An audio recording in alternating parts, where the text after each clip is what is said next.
Nicole Kidman could have become a giant star just based on her looks. But instead, she has become a giant star based on her enormous talent. She is a simply brilliant actress. Upon being presented with her own star on the Hollywood Walk of Fame in January 2003, the girl from Oz had to admit she'd come a long way from home. As a kid growing up in Sydney, Australia, this is sort of amazing to be standing here and becoming part of a Hollywood tradition that's been around for so long and will be around for so much longer. Nicole Kidman had close ties to America from day one. She was born in Hawaii to Australian parents on June the 20th, 1967, giving her citizenship of both America and Australia, a fact that would come in very useful for her globe-trotting life to come. As a teenager growing up in North Sydney, she earned the nickname Storky due to her striking height, a statuesque 5'11". But self-consciousness was never a problem for Nicole. Her role as a feisty sailor's wife in the thriller Dead Calm caught the eye of Hollywood Crown Prince Tom Cruise. And at the age of just 22, she was signed up to star opposite him in the revved-up blockbuster Days of Thunder.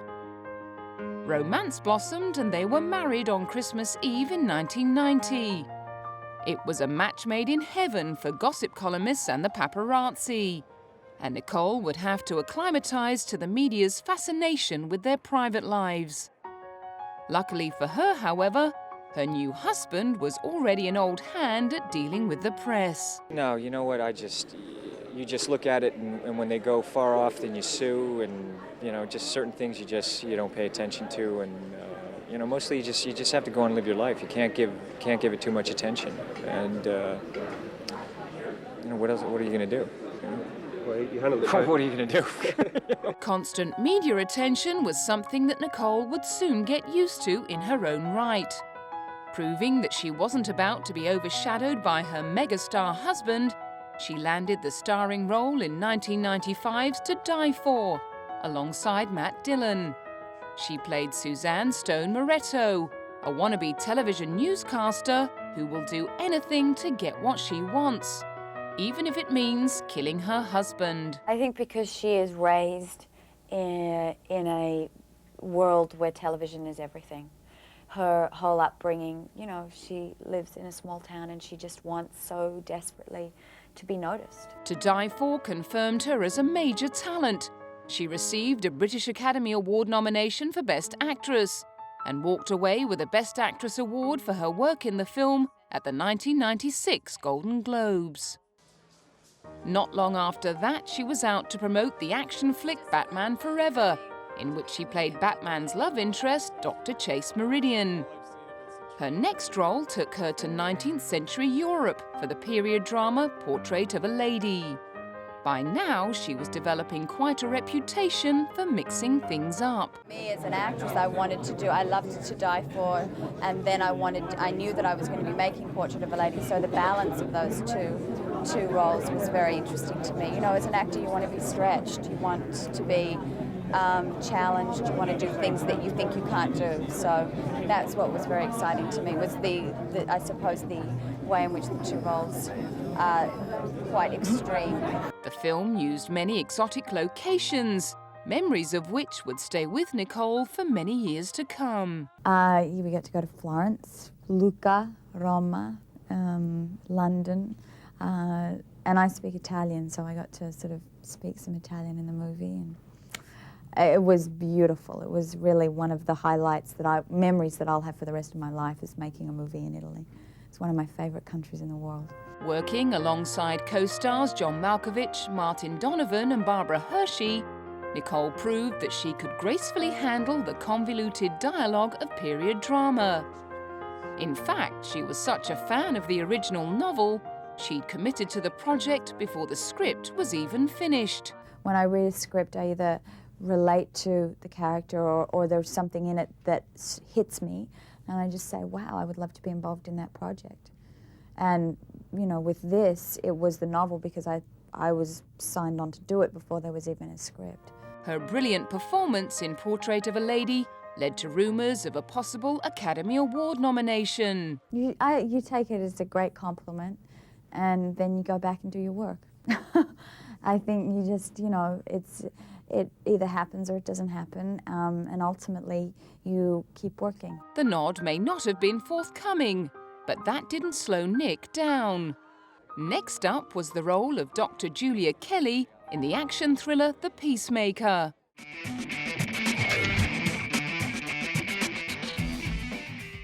The Peacemaker saw Nicole and co-star George Clooney on the hunt for a terrorist who has stolen nuclear weapons and is determined to destroy the United Nations building. Nicole threw herself into meticulous research. When I started doing the research and realizing how many nuclear weapons really exist and where they exist, that was terrifying. That was something that I had no understanding of, and now having an awareness, it almost, you think about it more and you worry about it more. With The Peacemaker out of the way, the decks were cleared to work with Tom for the first time since Ron Howard's Far and Away in 1992. The vehicle was a thriller directed by Stanley Kubrick called Eyes Wide Shut. It told the story of a New York doctor who embarks on a surreal, sexy adventure after his wife reveals that she has contemplated having an affair. Even to seasoned actors like Nicole and Tom, the prospect of being directed by a giant of filmmaking like Kubrick was a little daunting. We all sat down, we went to Stanley's house and we sat in a room with him, and I was completely intimidated. I don't know about Tom, but I was. For Nicole and Tom, the project was first and foremost an opportunity to draw on their own experience, to create a detailed and credible portrait of the complex dynamics of marriage. If we had had to make this film earlier in our relationship, I don't think it would have been, I don't think we would have given the performances we gave, and I don't think we would have been, I suppose, as willing to explore the different things that we had to explore in the film, because, you know, when there's a lot of honesty involved. Rumours flew thick and fast about its plot and content. The film's sexual themes provoked speculation, with some journalists writing that it would be the sexiest film ever made. It's about so many other things as well, and I think that it got blown out of proportion, actually. Well, there's sex in it. I don't necessarily think it's about sex. It's about some sexual obsession and relationships and, you know, the dynamic of marriage. And By this time, the state of their own relationship was the centre of much speculation, and Nicole shielded herself from the turmoil of her personal life by throwing herself body and soul into her work. The perfect distraction came in the form of a role that not only required her to act, but also sing and dance, as the beguiling Satine in Moulin Rouge. It's a musical, yet it's a love story, yet it's got really high comedy, yet I mean, it's so many things, so it's so hard to describe the movie. Directed by fellow Australian Baz Luhrmann, Moulin Rouge was a lavish musical set in an infamous Parisian nightclub. Nicole was cast opposite Ewan McGregor, who finds himself plunged into a decadent world where anything goes except falling in love. It's about love, it's about belief, it's about, I mean, the message at the end of the film is it's better to have loved and lost than never to have loved at all. Losing love was something all too fresh in Nicole's heart. However, she wasn't going to let her recent divorce from Tom upstage her most celebrated performance yet. No one had been expecting Nicole to be a bona fide triple threat. She could act, she could dance, and perhaps most surprisingly, she could sing. Singing, usually confined to the shower. I sang in a band when I was 17, where I would do the Blondie covers. And that was the extent of my singing career. And then suddenly, you know, when I got cast in this film, I was in a recording studio with people who'd recorded with Madonna and Annie Lennox and Bjork. I mean, it was amazing for me.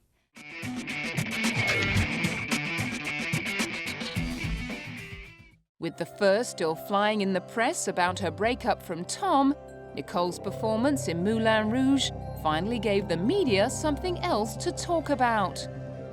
Nicole's all-singing, all-dancing role won her a Golden Globe for Best Actress in a motion picture musical or comedy in 2002. Having already won the public sympathy vote, she was now being painted in the media as a champion of triumph over adversity. Her next role would take her a long way from the glitz and glamour of the musical to a much darker place in the others. Once again, she jumped at the chance to prove her versatility. Well, actually last year I made both these films and I was so lucky because I got to do Moulin Rouge and the others in the 1 year, and creatively as an actress you just don't get to do such diverse characters, and that was the thing, that they were both so different. To play Satine in a courtesan and then to go and play this sort of very sexually repressed woman who's trapped in this house. You know, that's fun. For her next trick, she took on the hugely challenging task of playing a Russian mail-order bride, for which she had to learn how to speak and swear in Russian. Nicole's radical conversion into the treacherous character won over even the toughest of critics. Меня поразили три момента. Первый, когда она совсем ничего не говорит, когда она просто, фактически она играет как в немом кино. Да? То есть вот и при этом она русская. Вот что удивительно, мне рассказывали, что язык может менять вообще образ человека. Да? Получается так, что она вынуждена пользоваться русским языком, немножко и стала русской в этом фильме. Второй момент, когда она говорит по-русски. Я не могу сказать, что я всегда понимала все слова, но в принципе я видела, как она старалась, и что ей это очень нравится. И третий момент, когда она говорила по-английски, как ни странно, потому что по-английски она говорит немножко с русским акцентом. Когда об этом не забывает, она говорит по-английски так, как говорят русские по-английски. To achieve this metamorphosis, Nicole sought help from a woman who worked at the Russian embassy in Australia. She'd never worked on a film before, and I just said, teach me Russian, teach me how to speak as a Russian. And so I didn't work with a dialect coach on the actual Russian, I just worked with a Russian girl. If transformations were becoming Nicole's trademark, she was about to up the ante in a role that would at last earn her a Best Actress Oscar.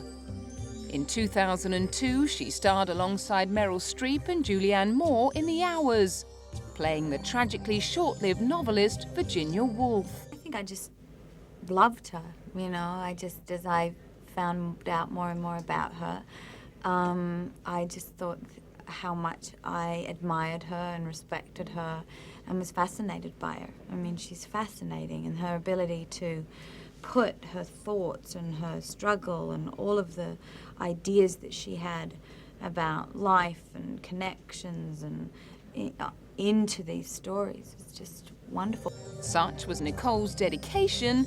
She surprised the film's producers by insisting that she substantially alter her appearance for the role. For The Hours, she wore a prosthetic nose, which made her almost unrecognizable. I never watched dailies, so I just saw the makeup test really, and then after that I didn't give it a second thought. I basically, you know, it was more just about, I didn't want to be overwhelmed or intimidated by her too much, because at first it was daunting, and then I went, no, I've just got to be true to this woman, got to find her, I've got to step in and just do it, you know, and not monitor or censor anything. If Nicole had played a supporting role to Tom Cruise throughout their marriage, she had now well and truly come into her own. With an Oscar and a Golden Globe win for The Hours, she found herself unveiling her own star on the Hollywood Walk of Fame and being praised by one of the most powerful women in Hollywood. What really happens with Nicole is that her entire body changes, her voice changes, and she literally becomes invisible, and all you see is Virginia Woolf. She wasted no time in testing her versatility even further by signing up for 3 very different films: Dogville, The Human Stain, and Cold Mountain. But then, having taken over from Julia Roberts as the highest paid actress in Hollywood, she was still hungry for new challenges in her film work. And her next big challenge came in the shape of her 2004 movie, Birth, Directed by Jonathan Glazer and co-starring Lauren Bacall, it centered on a woman who becomes convinced that a 10-year-old boy is the reincarnation of her dead husband. The film, which involves Nicole taking a bath with the boy, asked more questions than it answered and sparked a wave of controversy. I love to make films that cause discussion, which is why I don't like to actually answer specifically what does this mean, or because particularly on something like this, people debate it and they all have a different, you know, was it really her husband or was it, I mean, it's divided. And it should be. She carried on mixing it up with remakes of the Stepford Wives and 60s comedy series Bewitched, before opting for a good old-fashioned thriller. The Interpreter, co-starring Sean Penn, would be the first movie ever filmed inside the world-famous United Nations building in New York. The last few years have seen Nicole battling marauding aliens in the action thriller The Invasion, bickering with Jennifer Jason Leigh in the family drama Margot at the Wedding, and portraying the sinister Mrs. Coulter in the fantasy epic The Golden Compass, as well as lending her voice to an animated penguin in Happy Feet. Obviously, you know, in my career, what I'm looking to do is shake things up. I don't like doing the same thing over and over. I certainly don't choose things just for the sake of being liked or anything. I'm very into working with interesting directors and seeking out things that are different. And I saw this as something different. Having said that, it was then back to more familiar territory. Her next project, Australia, teamed her up with her old friend and collaborator Baz Luhrmann and gave her a chance to hang out with her country folk in the blistering heat of the Northern Territory. I was like in Darwin, everyone's the same, you know, they're very warm. I'd go and get a facial and a massage and the girls in the beautician were just kind of just lovely. And so I just think the warmth in which the country, you just feel it throughout the whole country. I understand why people come here and go, they want to move here.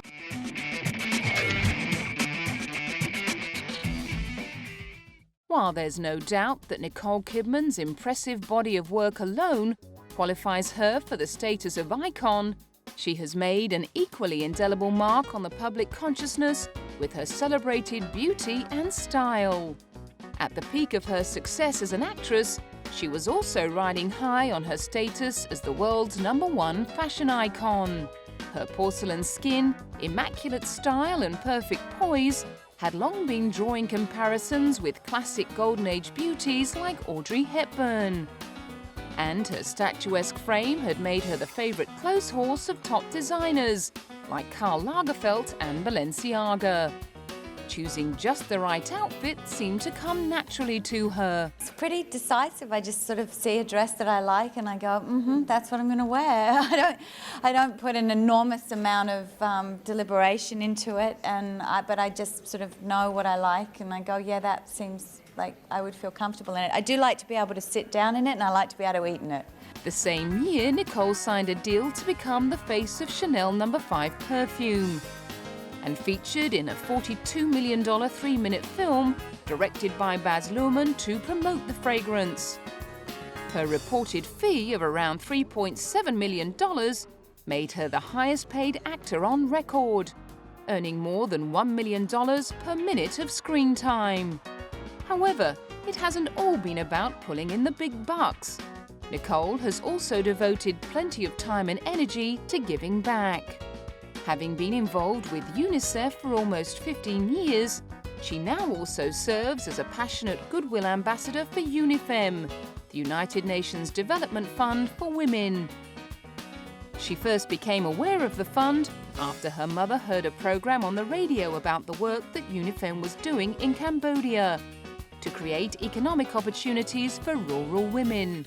She's since become a very vocal campaigner in the fight to end violence against women. I still find it almost impossible to wrap my head around the fact that by just being born a woman, you are at risk of some of the most appalling and probably most widespread human rights violation of our time. And this is why UNIFEM's internet campaign Say No to Violence Against Women is so important. Nicole's dedication to charity work which also includes raising awareness of breast cancer, has helped earn her a Companion of the Order of Australia, as well as a Citizen of the World Honour from the UN.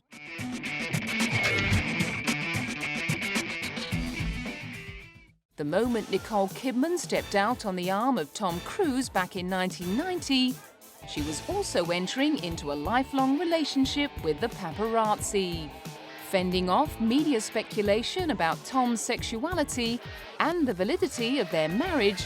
They reigned for the next decade as the world's most glamorous couple, adopting 2 children, Isabella and Connor. The reason behind Tom's decision to break up the happy home in 2001 has never been made public, although there have been many reports alleging that Nicole was 3 months pregnant at the time and subsequently had a miscarriage. Cast in the role of the wronged woman, when Tom quickly hooked up with his Vanilla Sky co-star Penelope Cruz, Nicole focused fully on her career, ending the year with her 2nd Golden Globe and being named E-Celebrity of the Year.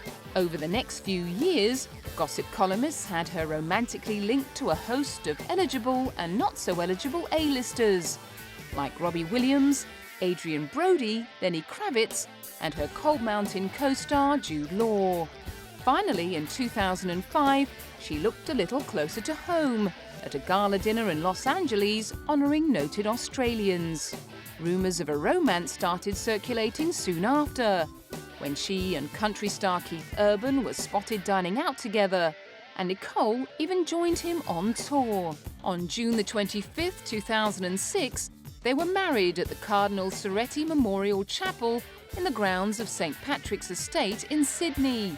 2 years later, the news came from Nashville that Nicole had given birth to a baby girl, Sunday Rose Kidman Urban. Now, with 2 teenage children and a toddler to care for, as well as her marriage to Keith, Nicole has decided it's time for her career to take a bit of a back seat. Because my family's my priority. I don't think it's not really about the balance. It's about that comes first, and then if these things fit in, then I'll do them. But I'm more than willing to walk away from a film or a project, you know, so that I don't have to be separated from my family. Still managing to look as though she's just stepped out of hair and makeup after 20 years of juggling the roles of mother, movie star, fashion icon and UN ambassador, Nicole Kidman clearly possesses the kind of focus and energy that most of us would kill for. She's so vital and full of life, and like a lightning and a fireworks and an energy that when you're around her, whether you're on the set, whether it's in a film, whether she just comes around for a cup of tea, it makes life a bit more exciting, and light seems to bounce off the walls and you feel kind of excited, you know. And there's no doubt that she's held in just as high esteem by her acting peers as she is by her adoring public. Well, we admire her. She's a hard worker. She's an incredibly beautiful woman. I think she carries herself with elegance and dignity, and I think there's a lot there to admire, apart from her legs.